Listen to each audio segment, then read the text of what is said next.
आगे इसको, तो ये चीजें संभव हो पाए, लेकिन इतना ही काफी नहीं है। इससे भी ज्यादा हमें अपने देश के अंदर भी सोचना पड़ेगा कि ये जो हिंदू मुसलमान, ऊंची जात नीची जात, इसके भेदभाव से ऊपर उठ के हम एक भारत का अगर निर्माण करेंगे और तो हम एक दुनिया की तरफ आगे बढ़ेंगे।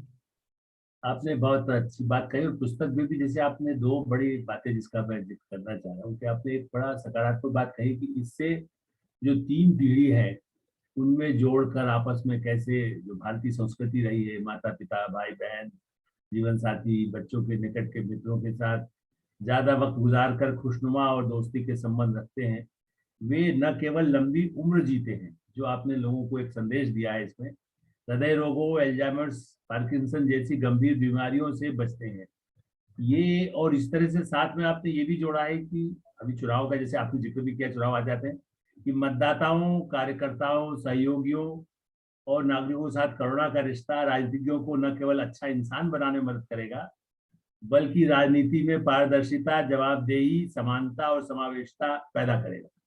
ये जो दो आपके मैसेज है, मैं आई थिंक ये अपने आप में एक जिसे कहते हैं कि मूल मंत्र समाज और पूरी संस्कृति के लिए है। और आपके कार्यकर्ताओं को भी देखिए, जब कोई परिवार में माँ बच्चे यदि है तो उनको कहा जाता है कि आप अलग रहो, दूसरे कमरे में मत आना। वो परिस्थिति में आपके कार्यकर्ताओं को आपने जनरेट कहते हैं कि जोड़ के रखा अपने संस्कारों के जरिए, नैतिक मूल्यों के जरिए।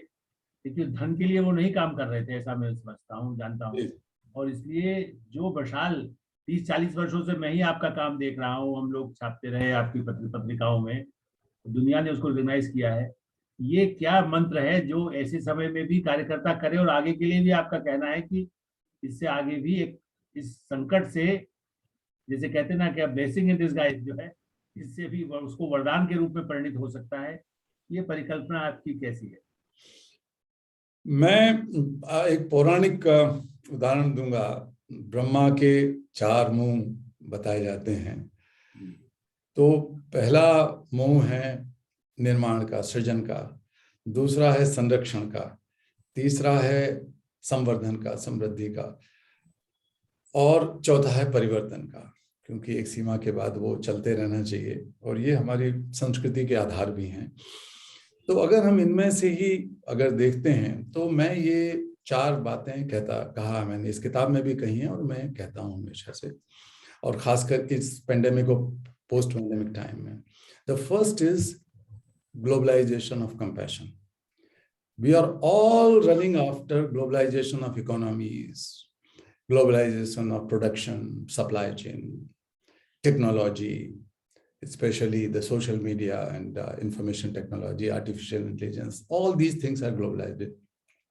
लेकिन भारत की धरती से जो चीज ग्लोबलाइज होनी चाहिए, क्योंकि हमारे डीएनए का हिस्सा है ये, हमारे होने का, हमारे वजूद का मूल मंत्र जो आपने कहा, वो मूल तत्व है करुणा, कंपैशन। तो मैं कहता हूं कि हम करुणा का भूमंडलीकरण करें, और इसकी शुरुआत हम अपने परिवार से, खुद से करें। और करुणा का अर्थ दया दिखाना किसी पर नहीं है। करुणा का मतलब है कि हम दूसरे के दुख दर्द को अपने दुख दर्द की तरह महसूस करते हुए उसको वैसे ही दूर करने का प्रयास करें जैसे खुद के दुख दर्द को दूर करने का प्रयास करते हैं। So feeling the suffering of others as your own suffering with a drive and action to alleviate that suffering, वो करुणा है। इस करुणा का हम वैश्वीकरण करें। दूसरी चीज हमने कहा कि let's create a supply chain of gratitude, एक कृतज्ञता। हमारी संस्कृति में तो हम सुबह उठते हैं तो पृथ्वी माता को प्रणाम करते हैं, और रात को भोजन करते हैं तो अन्न को प्रणाम करते हैं, अन्न को बनाने वाले, देने वालों को प्रणाम करते हैं, और सोते हैं तो उन सबको हम स्मरण करके कृतज्ञता ज्ञापित करते हैं, धन्यवाद करते हैं जिन्होंने दिन भर में हमारी किसी भी रूप में मदद की। तो ये अलग अलग संस्कृतियों में, अलग अलग धर्मों में अलग अलग प्रकार से है, ऐसा नहीं है कि केवल हमारे यही हो। लेकिन आप देखें कि मैं आपके साथ आलोक भाई बात कर पा रहा हूँ अभी बैठ के, और कंप्यूटर हमारे सामने है और सब चीजें हैं।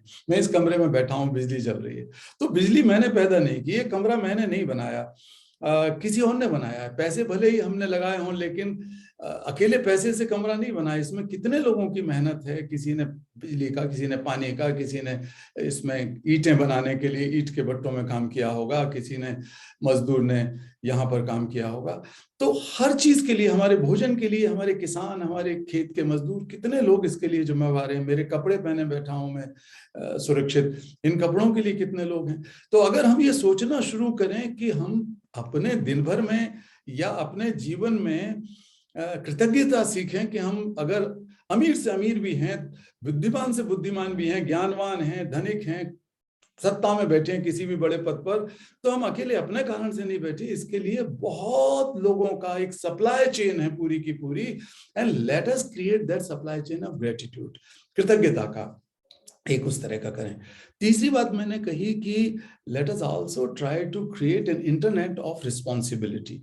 अभी टेक्नोलॉजी में इंटरनेट ऑफ थिंग्स है, वो इंटरनेट नहीं जिससे हम केवल बात कर पा रहे हैं, बल्कि इंटरकनेक्टेडनेस ये कि हम कहीं पर बैठे हैं अपने घर में, कुछ बता दिया कि ये खाना पक जाए तो वो खाना रोबोट पका लेगा, और रोबोट को लगेगा कि घर में अब ठंड हो गई तो गर्म कर देगा, गर्मी हो गई तो ठंड कर देगा। सो इंटरकनेक्टेड हैं सारी चीजें, और हमारे सारे तंत्र को इंटरकनेक्ट करती है। टेक्नोलॉजी इतनी एडवांस हो गई आर्टिफिशियल इंटेलिजेंस के जरिए। तो हम इंटरकनेक्टेडनेस ढूंढें अपनी जिम्मेवारी में एक दूसरे के प्रति। राष्ट्र एक दूसरे के प्रति जिम्मेवारी का भाव करें, देशों के अंदर राज्य करें ये काम, जिले करें, घर में करें, बाहर करें। रिस्पॉन्सिबिलिटी जो है वो एक मेजर चीज है जो लैक कर रही है, कि हम एक दूसरे के प्रति जिम्मेवारी के बोझ से मुक्त होकर अपने अपने दौड़ में भाग रहे हैं। और चौथी चीज हमने कहा कि जो विविधता है, let us create algorithm. Algorithm भी अब ये कंप्यूटर की भाषा है, तो आधुनिक भाषा है, कि अलग अलग डेटा को आप इस तरीके से मिलाते हैं, इस तरह के फॉर्मूले बनाते हैं, उसको एल्गोरिदम कहते हैं। सब जानते हैं कि एल्गोरिदम में से सॉल्यूशंस निकलते हैं, कोई चीज मिक्स होकर निकलती है। If you don't have variety of data, you can not create an algorithm, you can not get out with any answer to the problems the world is facing or any technology is facing. So within the technology, this system is there. Why can't we think of creating the algorithm of diversities? बजाय हम diversity को एक अपने लिए चुनौती माने, कौन क्या बोलता है, कौन कैसे पूजा करता है, कौन क्या पहनता है, कौन क्या खाता है, ये सब चीजें हमारी विविधता हैं और उसमें ही हमारा सौंदर्य है। भारत की ये ताकत है, और ये भारत दुनिया को सिखाता रहा है हजारों सालों से, और हजारों सालों तक हम ही सिखाएंगे कि how we coexist. And the beauty lies in diversity as well as the power, the strength lies in in unity. So we have to live in unity, but we have to respect diversity. ये चौथी चीज हमें इस सभ्यता के संकट से सीखनी है। आपने कहा, और मैं इसलिए थोड़ा अपने दर्शकों के लिए जो बड़े संख्या में दिल्ली लिटरेचर फेस्टिवल के साथ जुड़े होते हैं, क्योंकि ये लिटरेचर की बात होती है, तो आप क्योंकि कविता लिखते हैं, आपने ये बहुत कम लोग ये सोचते हैं कि समाज सेवी है वो, तो अपना साहित्य और उससे क्या है, लेकिन मैं जैसा मानता हूँ कि कोई पत्रकार हो सकता है, कोई डॉक्टर हो सकता है, लेकिन खास करके संवेदनशील व्यक्ति जो कविता भी लिखता है, और मैं अपेक्षा करता हूँ हो सकता है कि और भी उस कविता के संग्रह भी आ पाए, तो अगली बार जब लिटरेचर फेस्टिवल हो या वर्ल्ड लिटरेचर फेस्टिवल हो, वहाँ भी आप उन कविताओं का या जो आपकी और पुस्तकें भी कुछ आ रही होंगी। बल्कि मैं इसलिए पहले अपने दर्शकों को आपकी पंक्ति जो मुझे बहुत ही पुस्तक में लगी, मैं उसका जिक्र करूंगा, ताकि आप बता सकें कि बाद में कविता के संग्रह कब आएंगे या और पुस्तकें कब आने वाली है। जिसमें आपने एक बड़ी अच्छी बात लिखी, क्योंकि हम लोग सब ये बात कर रहे थे कि कोई कहाँ से ब्रिटेन से है तो भागा हुआ आया, अमेरिका से भागा आया, भारत से आया तो अमेरिका चला गया, या हमारे जिनको हम प्रवासी, मैं तो नहीं कहता, मैं उनको कहता हूँ कि हमारे भाई बंधु जो कोई मध्य प्रदेश से आए, बिहार से, जो यहाँ रह रहे थे, वो घर लौटे और फिर वापस काम पर लौट रहे हैं। तो आपने लिखा है, भाग गए जो मुझे छोड़कर, कल लौटेंगे सभी परिंदे, मुझे यकीन है, इंतजार है, लौटेगी वह चिड़िया भी चूजों से मिलने, उसे मिलेंगे धींगा मुश्ती करते हुए सब मेरे घर में, सभी खिड़कियां दरवाजे सब खुले मिलेंगे, आसपास के घर आंगन भी बाह पसारे खुले मिलेंगे। ये जो आपने, इसको आप भारत का निमंत्रण भी कह सकते हैं कि बाह पसारे हैं, चाहे वो उनको हम प्रवासी भारतीय कहते हैं, बिहार और यूपी या केरल के आदमी को नहीं प्रवासी कहते जी, हम ये मानते हैं कि बाहें पसारे, जैसे गांव में लोग अपने परिजन के लिए रहते हैं, भारत भी पूरे मानव समाज के लिए भी बाहर पसारता है, लेकिन जो अपने लोग हैं, ये जो आपकी संवेदना है कविताओं में बिखर करके आती है, ये ये भी एक अपने आप में लोगों की जानकारी के लिए है कि कविता का सृजन होना, और क्या उसको आगे भी पुस्तकाकार में और भी कुछ इस तरह की आपकी पुस्तकें आने वाली है, ये हमारे दर्शकों को बताएंगे तो अच्छा लगेगा।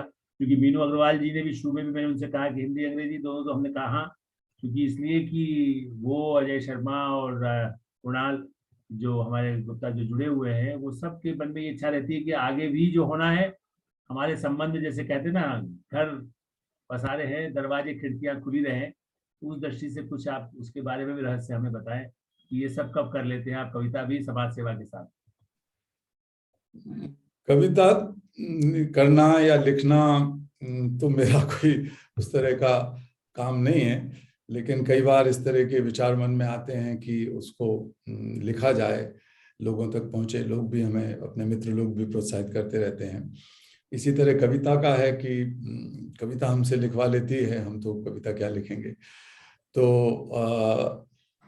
वो हमारी एक नई पुस्तक आने वाली है, कविताओं का संग्रह, चलो हवाओं का रुख मोड़ें, उसका शीर्षक है। तो वो फाइनल हो चुकी है और बहुत जल्दी ही बाजार में आएगी, पाठकों को देखने को मिलेगी। और कुछ और जो जीवंत घटनाएं हैं या ऐसे बच्चे जो बहुत बुरी हालत से, गुलामी से, या समझिए कि जो मानव बलि चढ़ाने की कोशिश जिसके साथ की गई, ऐसे बच्चे, या वेश्यावृत्ति में बेची गई ऐसी लड़कियां, उन सबके जीवन के साथ मेरा जो रिश्ता रहा है, 10, 20, 30 साल पुराना रिश्ता, और वो एक कहिए कि they have emerged from the darkness to light and they symbolize light. They are epitome of light and change and possibilities. ऐसे बच्चे, उनकी कुछ कहानियां हैं, 12 कहानियां हैं, उसके इर्द गिर्द अलग अलग सेक्टर्स के हैं। तो वो भी एक किताब बहुत जल्दी आने वाली है, तू पहले क्यों नहीं आया।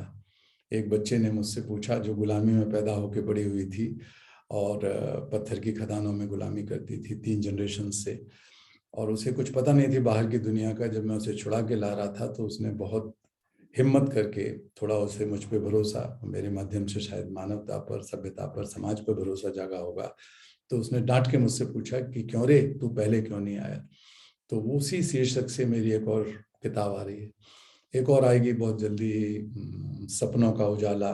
तो ऐसी कुछ किताबें मेरी अभी हैं। पेंडेमिक के टाइम में आलोक भाई ये हुआ कि कुछ लिखते रहे, कुछ पुरानी लिखी हुई चीजों का संकलन करते रहे, तो ये एक लाभ हुआ है। लेकिन आपने जो कहा कि भारत ही वो धरती है जो दुनिया को करुणा का, कृतज्ञता का, विविधता का, प्यार का पाठ पढ़ा सकती है, और अगर हम पीछे रह गए तो फिर बहुत पूरी मानवता के लिए एक अंधियारी बात होगी। इसलिए हमारे ऊपर नैतिक जिम्मेवारी बहुत है। केवल ये एक वाक्य नहीं है, अयम निजः परोवेति गणना लघुचेत शाम उदार चरिताणाम तु वसुधैव कुटुंबकम। ये एक जिम्मेवारी और एक जवाबदेही का बोध है, हमारे इतिहास के प्रति भी और हमारे भविष्य के प्रति भी, संपूर्ण मानवता के भविष्य के प्रति एक भारतीय का संकल्प है, और एक भारतीय की जवाबदेही है कि हम विश्व को एक करके ही मानेंगे, और पहले हम एक होंगे तभी विश्व विश्व को एक करेंगे, एक परिवार बनाएंगे। तो हमारे आंगन तो खुले हुए हैं, बाएं पसारे हम लोग हैं सबके लिए। Now we are also talking about the new education policy in India, and that's why I think you have also seen what government also trying to do something change, especially for the younger generation. But you also mentioned earlier, when we did interview earlier in so many years also, that right of like education, right of health for children, you were also demanding in this issue, and you also mentioned and asked the government of India, with Prime Minister too, that we should have like the right of education you fought earlier. I remember those days, and written also so many things. So like right of education, what India can do, especially when we are talking the education policy, it's a part of education. Without health, it's difficult to go for study, and if you are not studying, then you can't have a good health. दो एक दूसरे के पूरक हैं. So how you want to solve this problem, especially for the child right, as a child right? Health is a right also, like education. जी, आपको पता है, आपने तो इस पर लिखा है और हमारी बातचीत भी हुई है कि until 2001-2002 India did not have right to education in the constitution, so it was not a constitutional right, and that's why there was no law, right to education law. And the people like me who have been freeing children from slavery and trying to enroll them in schools, it was impossible because we didn't have right, children didn't have right. So that was a crazy idea, I would say. It was a madness for an ordinary person like me to think that let us fight for right to education. So we collected many other like-minded people in the society, in civil society, in all walks of life, and knocked on the door of every single parliament member, every single parliament member. मैं खुद हर एक parliament member के दरवाजे को खटखटा दिया, कोई मिले कोई नहीं मिले, लेकिन पर्ची डाल के आ गए हम लोग 2001 में इस बात को ले 2000 में। तो right to health, right to education की बात हम इसलिए कर रहे थे कि उससे सरकार की, समाज की, सबकी जिम्मेवारी और भागीदारी दोनों बढ़ते हैं, और हमने देखा है कि उसका बहुत अच्छा परिणाम निकला। आर्थिक कठिनाइयां थी, लेकिन मुझे याद है कि अटल बिहारी वाजपेयी जी से जब हम मिले तो उन्होंने हंस के कहा कि भाई अभी तो 2/3 मेजॉरिटी चाहिए कॉन्स्टिट्यूशन चेंज के लिए। तो हमने कहा कि चलो अंदर आप जुटाइए, हम बाहर करते हैं। हमने कन्याकुमारी से लेके कश्मीर तक की यात्रा की, शिक्षा के अधिकार को लेके यात्रा, और उसमें धीरे धीरे करके कई पार्टियों के लोग जुड़े और 160 सांसद तो हमारे साथ शामिल हो गए, इस डिमांड में शामिल हुए। और कुल मिला के अपोजिशन के लीडर ने भी, सोनिया गांधी जी ने भी, और लोगों ने सपोर्ट किया और राइट टू एजुकेशन बना। अब राइट टू हेल्थ, चूंकि हमारे पास हम कई अच्छी योजनाएं हैं हेल्थ के मामले में इस सरकार ने जो शुरू की हैं, और राइट टू हेल्थ ना होने से जो एक अकाउंटेबिलिटी है पूरे तंत्र की, अस्पतालों की, डॉक्टरों की, पूरे सिस्टम की, और ऑनरशिप है सबकी, वो नहीं हो पाती है। अभी इतना अच्छा मौका है कि अगर हम राइट टू हेल्थ बनाते हैं तो हमारे हेल्थ सिस्टम में जो पूरा का पूरा एक आमूलचूल परिवर्तन आएगा। We are going to change the entire quality of health, the accountability and ownership regarding the health infrastructure, if we have right to health in our constitution. So we started trying. I have written letters to every single parliament again, and also to the Honorable Prime Minister and other ministers, leader of oppositions, all the leaders of all the opposition parties, that this is the right time if we come out boldly, because this is a bold and strongly moralistic initiative to ensure that we have right to health. India has right to health. And to begin with, we can start with all children up to the age of 18.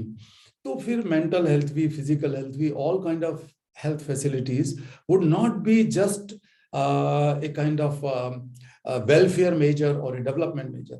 That will also have some control over those who have commercialized health facilities.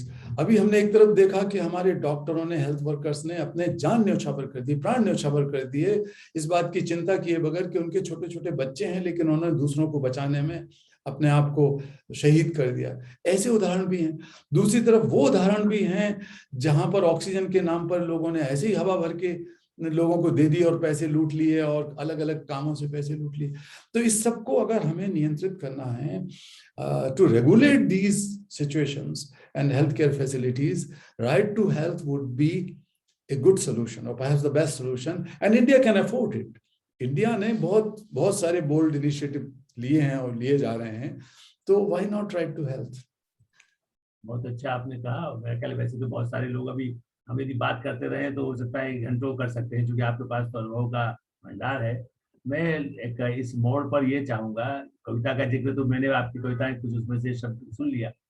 आप जो अपने समूह को, कार्यकर्ताओं को जोड़ने का जो पुराना आपका जो गीतों का जो एक अपना सिलसिला रहा है, क्योंकि ये आज के समय जैसे कहते हैं ना, भाषा भी जगाते हैं, विश्वास भी बताते हैं, तो आप अपना जो जिस गीत के जरिए लोगों को जोड़ते हैं, कुछ आप गीत की पंक्तियां सुनाए जरूर, ताकि ये फेस्टिवल है, इसमें हम लोग कहते हैं ना कि लोग आशा, विश्वास और जोश जगाने वाला काम है। तो कुछ ऐसी आप ऐसा गीत आपका पसंद का हो जिससे आप लोगों को जोड़ते हो, वो अवश्य सुनाएं।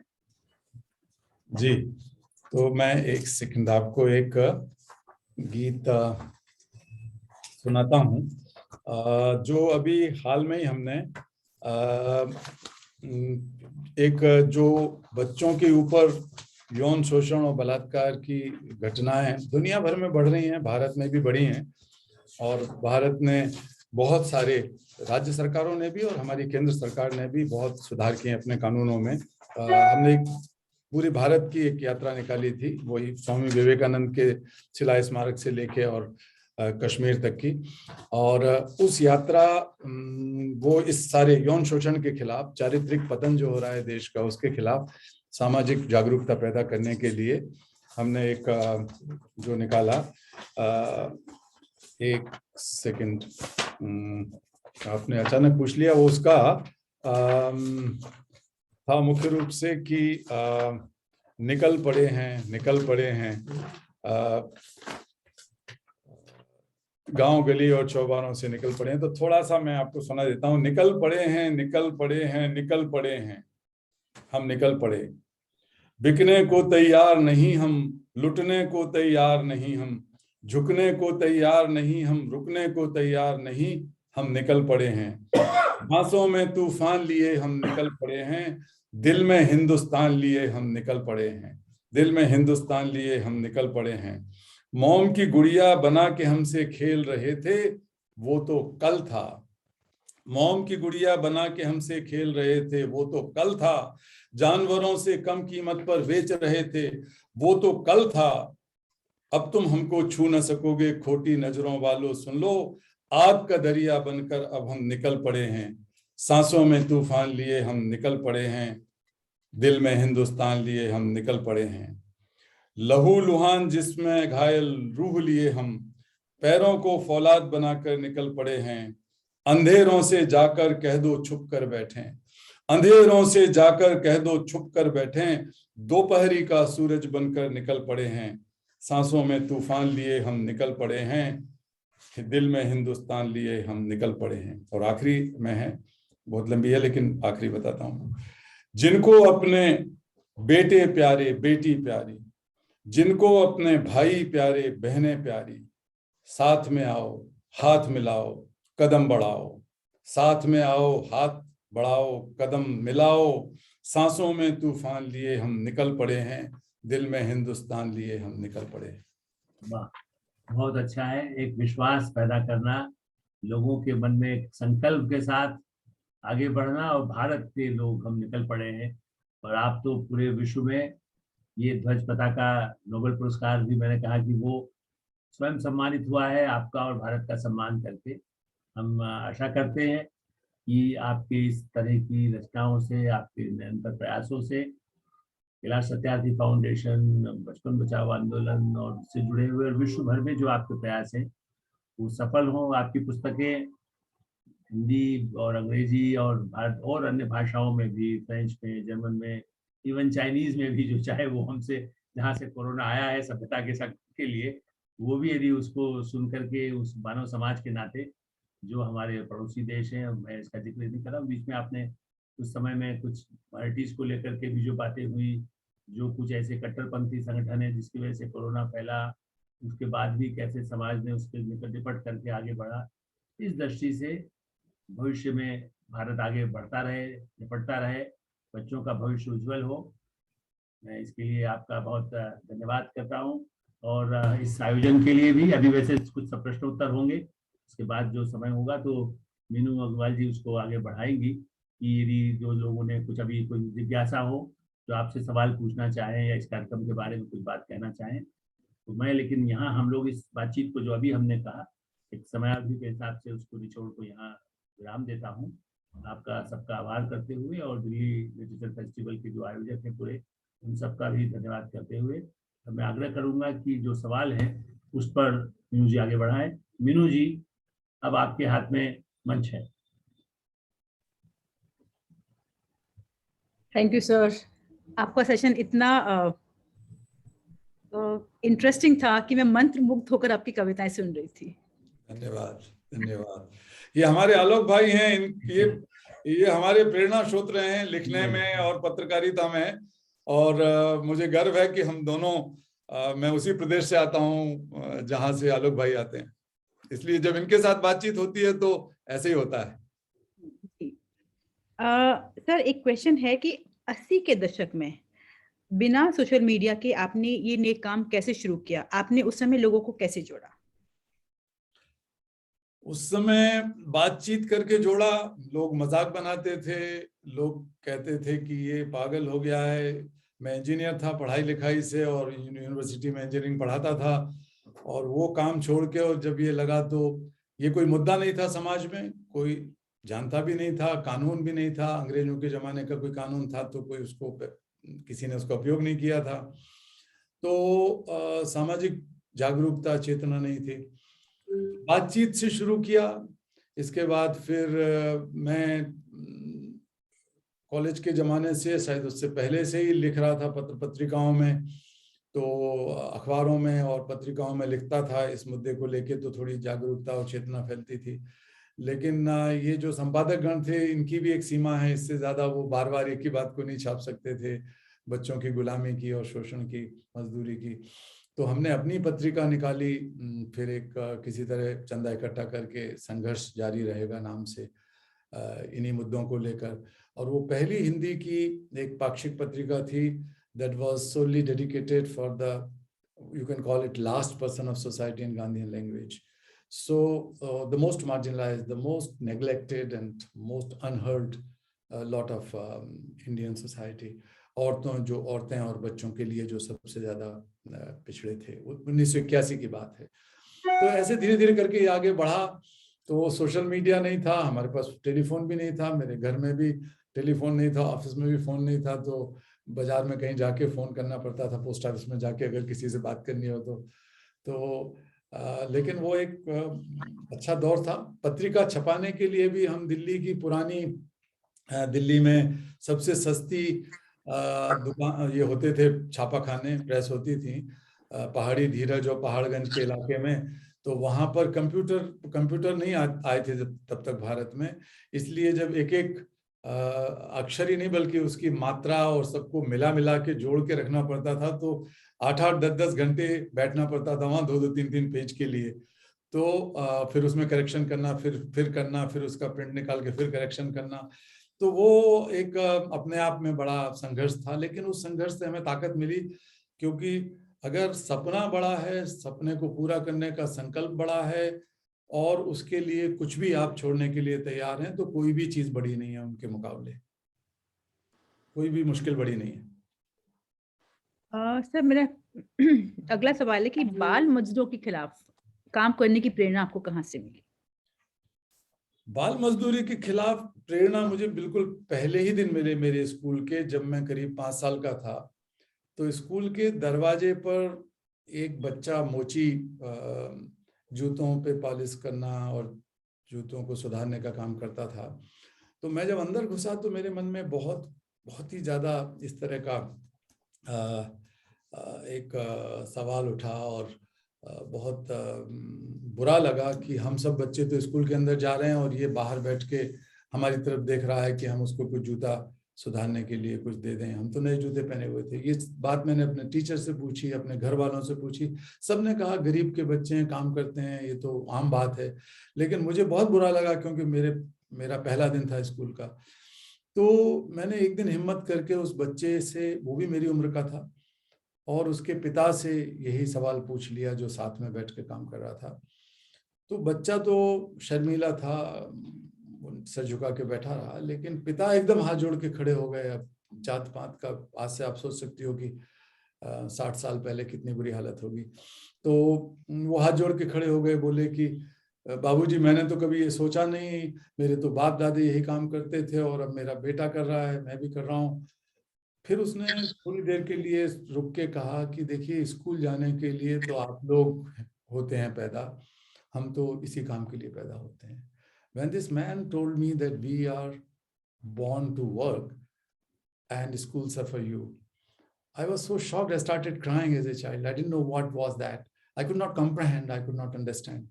So I was angry inside, and I was trying to find the answer to it. So then I have this question he asked that I have never thought about it, and how would you think? So this question has given me a new eye, I would say, or the empty eyes of that child gave me the new eyes to see the world with a different perspective, in a different light. And I started questioning that why so many children are working on streets. तो मैं सोचने लगा, लेकिन वो तो कोई सवाल नहीं था, कोई ऐसी चीज नहीं थी कि हम कर सकते थे कुछ। तो कई साल तक ये मन में भरा रहा। तो धीरे धीरे करके वो एक इतनी बड़ी एक स्पार्क था जो कि इतना ज्वाला बन गया था कि मुझे लगा, और फिर मैं बहुत ज्यादा भारतीय संस्कृति और अध्यात्म में भरोसा करता था, तो इसलिए मेरे सामने कोई भेदभाव नहीं था जात पात का। मैंने अपना नाम भी बदल दिया, इसीलिए सरनेम सत्यार्थी रख लिया जात तोड़ने के लिए। मुझे भारत और पाकिस्तान और अफगानिस्तान और अमेरिका और अफ्रीका किसी में कुछ फर्क समझ में नहीं आता। ये लोगों ने लकीरें खींची होंगी, मेरे लिए तो सब दुनिया के बच्चे एक ही बच्चे, मेरा बच्चा है या मेरा भाई है, मेरी बहन जैसी सारी दुनिया के बच्चे। क्योंकि हमारे यहाँ जो मैंने अभी कहा ना, वसुधैव कुटुंबकम, हमारे वेदों में कहा कि सकल भव त्वमेक नीडम, पूरा संसार एक घोंसले की तरह उसमें हम लोग रहते हैं और उसको एक दूसरे को बचा के चलना है हम सबको।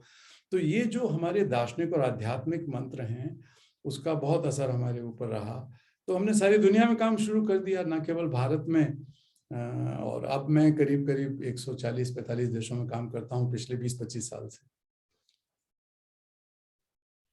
सर, आपने अपनी एक कविता में एक जगह लिखा है कि ज्ञानी, धनी और शक्तिशाली कभी सुखी नहीं हो सकते। ऐसा आपने क्यों लिखा? हाँ ये तीनों एक बोझ हैं, तीनों चीजें। अगर हमारे पास धन है तो हम और धन चाहते हैं, ये मोह कभी अंत नहीं होगा, क्योंकि जिस प्रक्रिया से जैसे भी धन कमा के हम धनिक हुए हैं, तो उस धन को बचाना और धन कमाना, वो प्रवृत्ति मनुष्य के अंदर आ जाती है। और फिर वो धन कहाँ बटेगा, किस में बटेगा, क्या होगा, बच्चों में आपस में बटेगा नहीं बटेगा, इतना झंझट रहता है। वो एक तो वो, दूसरा जो जिसके पास राज सत्ता है, अब उसे एक बार सत्ता का मोह लग गया तो वो कुर्सी नहीं छोड़ना चाहेगा। दूसरे 4 आदमी उस कुर्सी को पकड़ने के लिए खड़े हैं, तो कुर्सी बचा के रखना है, तो कभी चैन से नहीं रहेगा, वो शांति से नहीं रह पाएगा। इसी तरह जो ज्ञानवान आदमी है, वो ज्ञान के दबाव में उसके मस्तिष्क में इतनी ज्यादा चीज बन जाती है कि वो भी एक बॉक्स है कि हमारी जो सहजता है, ज्ञानी लोगों में आप देखेंगे कि वो काफी गंभीर हो जाते हैं। अब मुझसे कोई कहे क्या कैलाश जी आप गंभीर हो जाइए, मैं समझ नहीं पाऊंगा मैं गंभीर कैसे हूँ मैं जैसा हूँ वैसे ही रहूंगा। तो मैं कहता हूँ कि अगर किसी से सीखना है, ज्ञानियों को भी और धनिकों को भी और सत्ताधीशों को भी, तो एक बच्चे से सीखो, छोटे बच्चे से सीखो, उसकी सरलता, उसकी सहजता, उसकी सच्चाई, क्योंकि ये सब झूठ हो जाता है। क्योंकि ज्ञान भी कोई ऐसा नहीं है कि it is not an absolute, there is nothing called absolute truth in the process of knowledge, in the course of knowledge. You can keep on gaining the knowledge and putting layers after layers of knowledge, and you are you are living in that, उस बोझ से आप दबे रहेंगे, ज्ञानी हैं तो भी, धनिक हैं तो भी। तो बच्चा किसी बोझ से दबा नहीं रहता। अगर हमारा सबसे बड़ा गुरु है, मैं कहता हूँ भगवान मुझे कुछ ना दे, मेरे मन में जो मेरा बच्चा है, मैं हूँ, वो वैसे ही जीवित रहे। और मैं सबसे चाहता हूँ कि वो बचपन कभी खत्म ना हो, वो बच्चा हमारे अंदर है, सभी से मैं प्रार्थना करता हूँ। Because if you have anything which is called truthfulness, honesty, simplicity, that is not because you have earned so many things in your life. It is because a child is still alive inside you, and please keep that child alive inside you, और उसको आप मजबूत बनाइए। हम सबसे कहते हैं, मैं अपने अंदर भी कोशिश करता हूँ। बच्चे को तो सर जिंदा रहना चाहिए हमेशा, सबके लिए। हमारे बच्चे को, मेरे अंदर जो बच्चा है, जो आप बच्चे हैं जी, तो वो बचपन जो है वही हमारी आजादी है, वही हमारा आनंद है। बाकी तो आनंद नहीं, बाकी तो बहुत उधेड़ बुन है जिंदगी की।